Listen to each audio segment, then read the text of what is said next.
1682, Versailles, 7:30 a.m. A room packed with the most powerful men in France. They are silent. They are waiting. For what? To watch a 44-year-old man wake up, to watch him wash his hands, to watch him put on his stockings. This wasn't a ritual. It was a hostage crisis disguised as a ceremony. This was the grand lever of Louis XIV. History calls him the Sun King, a symbol of order, glory, and the height of French civilization. But from the perspective of clinical psychology, Louis XIV wasn't just a king. He was the architect of the most successful narcissistic system in human history. Welcome to Psyche of Power. Today, we deconstruct the altat. C'est moi, I am the state. We're going deep into the narcissistic leadership of Louis XIV. To understand the sun, you must first understand the darkness that birthed it. Every narcissist has a primal wound. For Louis, it was the Fronde, a series of civil wars where the French nobility tried to snatch power from a child king. Imagine being 10 years old. Rebels break into your bedroom at midnight to check if you're still there. You have to pretend to be asleep while they breathe over you. That is not a royal upbringing. That is a core trauma. It's the moment Louis learned a terrifying lesson. If I do not control them, they will destroy me. In psychology, this is compensatory narcissism. When the true self feels powerless and vulnerable, the false self is constructed. And Louis's false self was the grandest ever built. He didn't just want to be king. He wanted to be a celestial body. He realized that power isn't just about armies. It's about the perception of reality. And he was about to rewire the reality of an entire nation. Enter Versailles, the swamp, the trap, the stage. Why move the capital from Paris to a mosquito-infested marsh? To achieve what psychologists call total environmental control. This leads us to our first cognitive reversal. Versailles wasn't built for luxury. It was built for isolation. In a city, nobles have their own lands, their own power bases. In Versailles, they are guests. They are dependents. They are prey. Let's look at our first psychological concept. Operant conditioning, specifically, intermittent reinforcement. Louis turned every aspect of life into a reward or a punishment. A look, a nod, or the right to hold a candle during his bedtime. To a modern eye, it's pathetic. To a courtier in 1680, it was life or death. If the king doesn't see you, you don't exist. This is the identifiable victim effect in reverse. Louis made himself the only identifiable entity in the kingdom. Everyone else was just a shadow. He incentivized the nobility to fight each other for his scraps, ensuring they never had the energy to fight him.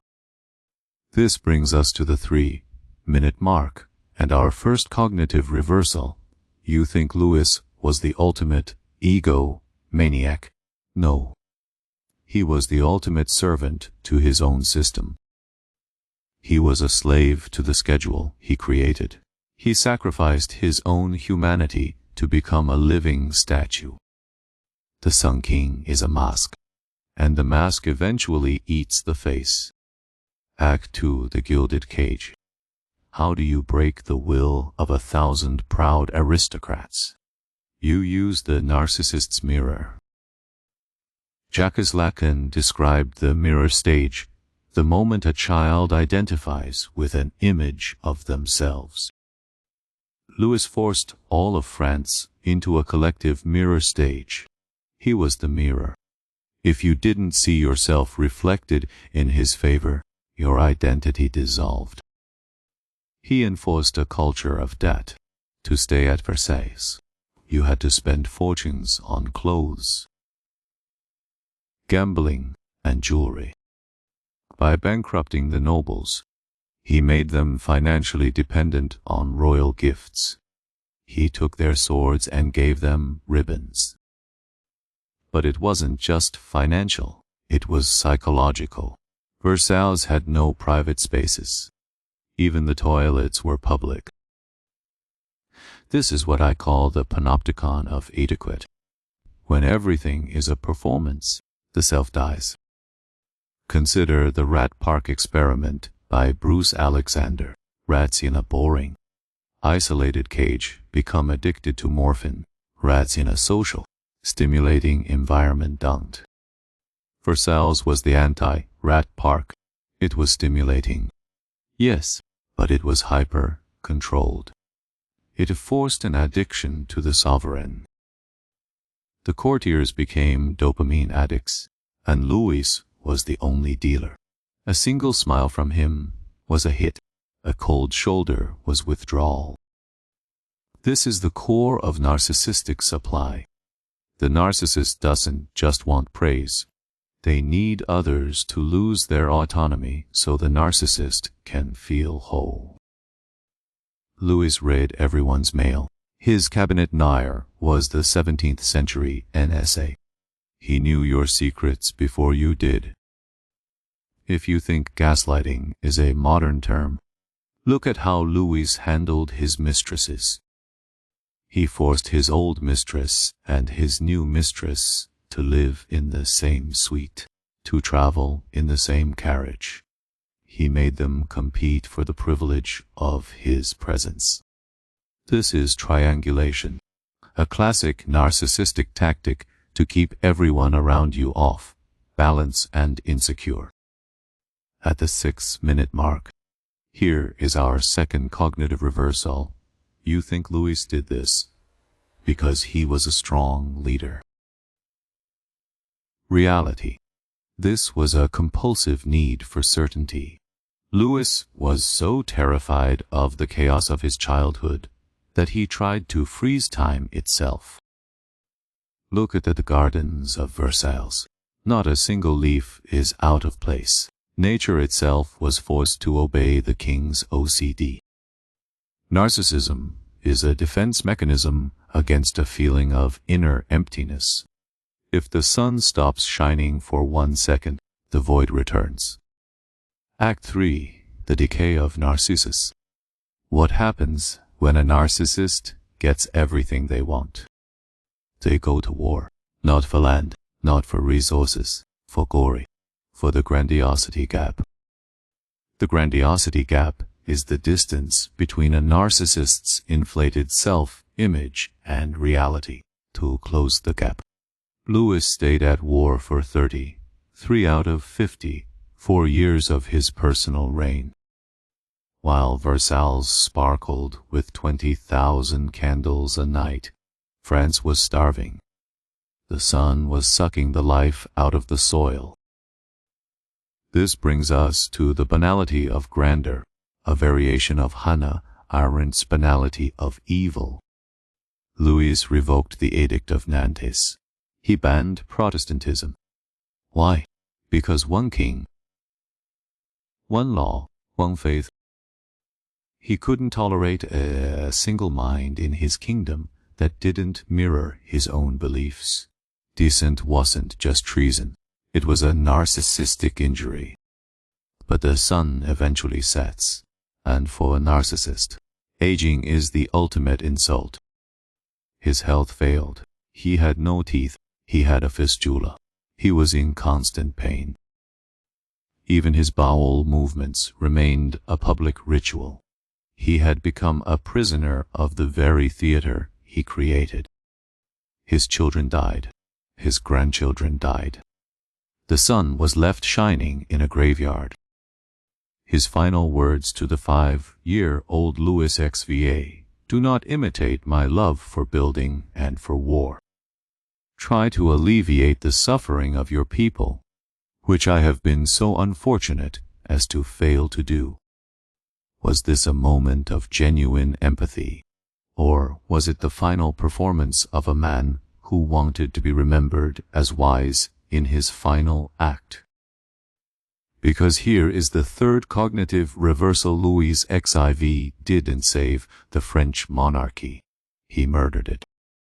By centralizing everything into his own person, he made the system impossible to survive without him. When a sun dies, it leaves a black hole. Louis XIV was sucked into that hole. We see the ghost of Louis XIV every day. In the tech CEOs who demand total devotion, in the leaders who build campuses that employees never need to leave. We live in a digital Versailles. We are all courtiers now, performing for the likes, the narcissistic supply of an invisible king.